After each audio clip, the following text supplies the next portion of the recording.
شہر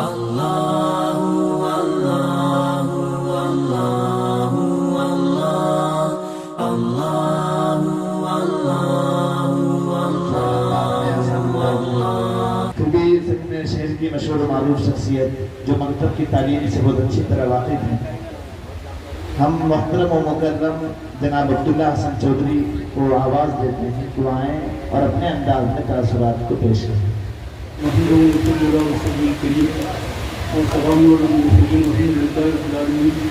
آج کے اس موقع جلسے کے صدر محترم اور ہمارے عالم ضلع کی مشہور و معروف شخصیت کے جنہوں نے الحمدللہ مکاتب قرآنیہ اور مدارس عربیہ کے لیے اپنی زندگی کو وقف کیا ہوا ہے۔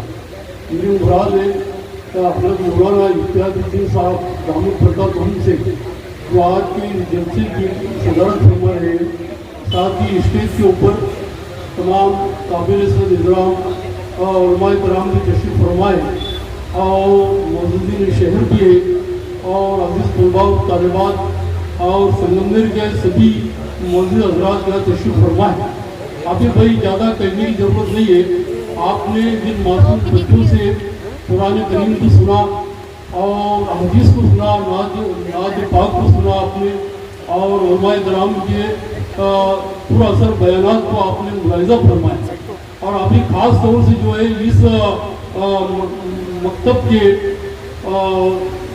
خاص مولم میں خاص جو ہے حضرت مولانا عبدالغنی صاحب دامت برکاتہم، ان کی جاپشانی، ان کی محنتیں اور ان کے بچوں کے اوپر مسلسل محنت، جن کے کردار سے آتی ہو صداقت کی مہک، جن کے کردار سے آتی ہو صداقت کی مہک، ان کی تدریس سے پتھر بھی پگھل سکتے، ان کی تدریس سے پتھر بھی پگھل سکتے۔ ایک ایسی صلاحیتوں سے اللہ تبارک تعالیٰ نے مولانا عبدالغنی صاحب کو نوازا ہے۔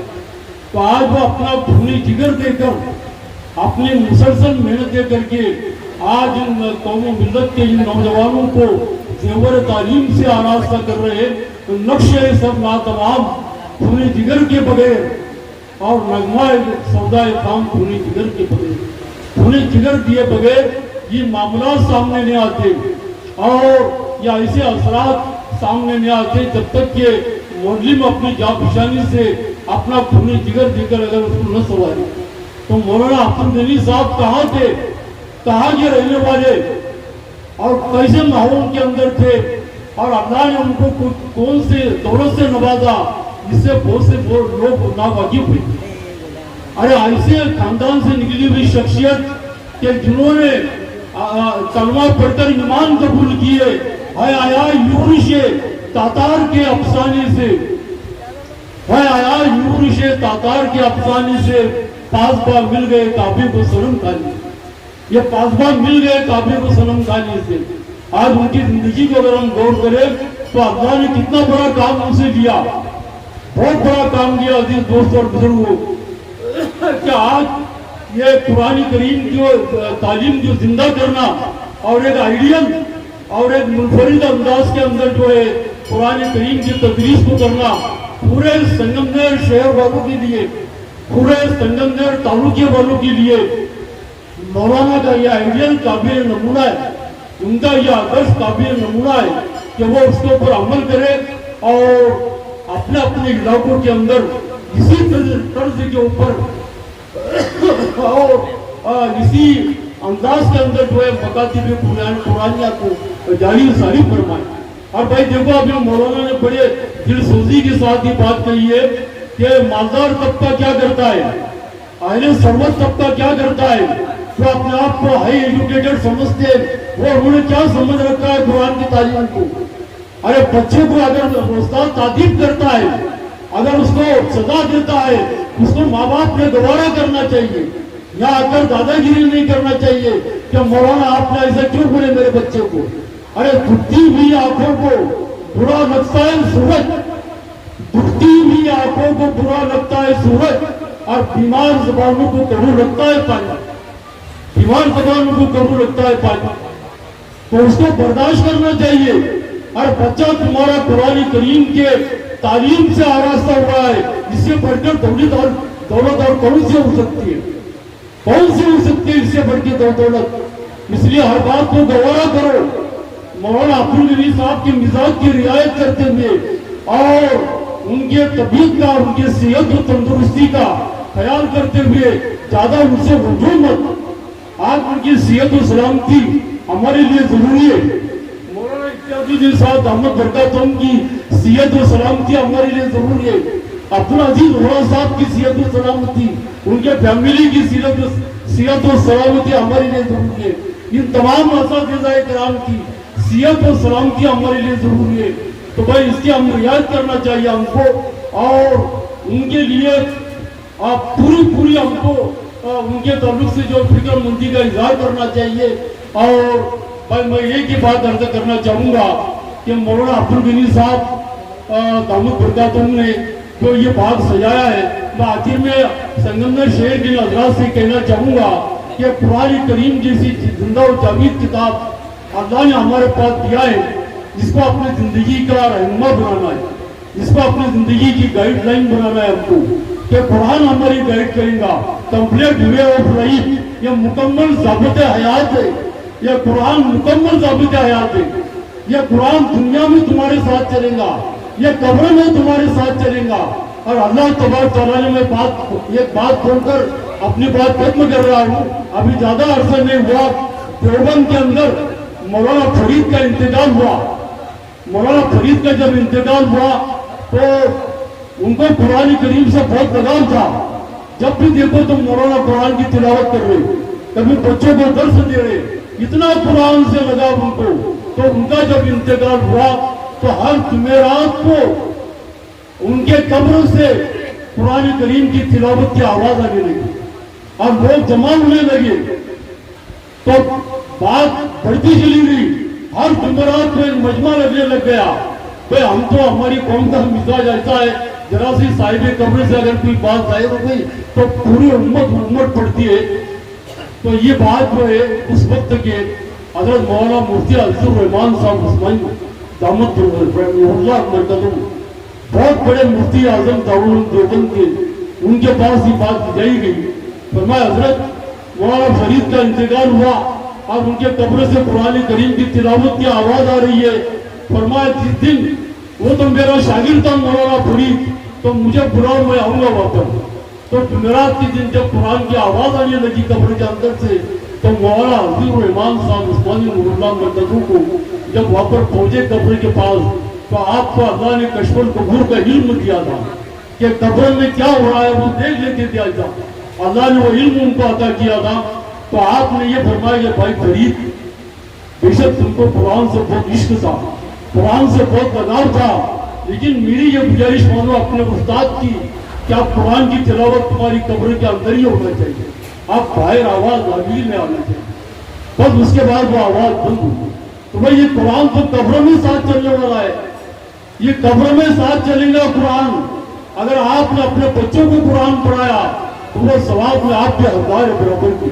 تو بھائی زیادہ بات بڑھتی چلی جائیں گی، کیونکہ ذرا نوازی اندر ہے مولانا اختیارالدین صاحب دامت برکاتہم کی، مولانا عبدالغنی صاحب کی، کہ بھائی میں بھی کچھ عرض کروں کر کے، اور خاص طور سے بھائی ہمارے عبدالعزیز وہرا صاحب جیسے یہ سنگمنر شہر کی ایک دردمند شخصیت، ایک سوشل لائن کی شخصیت اور قوم و ملت کا درد رکھنے والی شخصیت آج اس سنگمنر میں موجود ہے۔ تو وہ دیگر اپنے کاموں کے ساتھ ساتھ یہ دینی کاموں کو بھی لے کر چل رہے ہیں۔ اللہ تبارک تعالیٰ ان کو شاعر شان جزائے خیر عطا فرمائے، امت توفیق اللہ بھلائی علیہ توقت ہونے ہوئی۔ اب بنا کسی تنہید کے صدر محترم کو آواز دیتا ہوں کہ آپ آئیں اور امت کے لیے اصل پیغام تو آپ کے سامنے عبدالغنی صاحب کے درد بھرے تاثرات سے آ گیا ہے۔ وہ کیا چاہتے ہیں اور وہ کس طرح سے ان بچوں پر محنت کر رہے ہیں۔ ہماری گزارش سارے سرپرست بچوں کے سرپرستوں سے یہ ہے کہ آپ اس مکتب سے اگر اپنے بچوں کو فیضیاب کرنا چاہتے ہیں اور یہ چاہتے ہیں کہ اس مکتب سے آپ کا بچہ فائدہ اٹھائے اور آپ کے بچوں میں انقلاب آئے، اس تعلیم کے ذریعے دین دنیا دونوں میں وہ کامیاب ہو، بامراد ہو، تو آپ کو صرف بچے کی حد تک محدود نہیں رہنا پڑے گا، بلکہ آپ کو یہ فکر کرنا ہوگی کہ یہ مکتب بھی پروان چڑھے، یہ مکتب میں پڑھانے والے اساتذہ بھی پروان چڑھے۔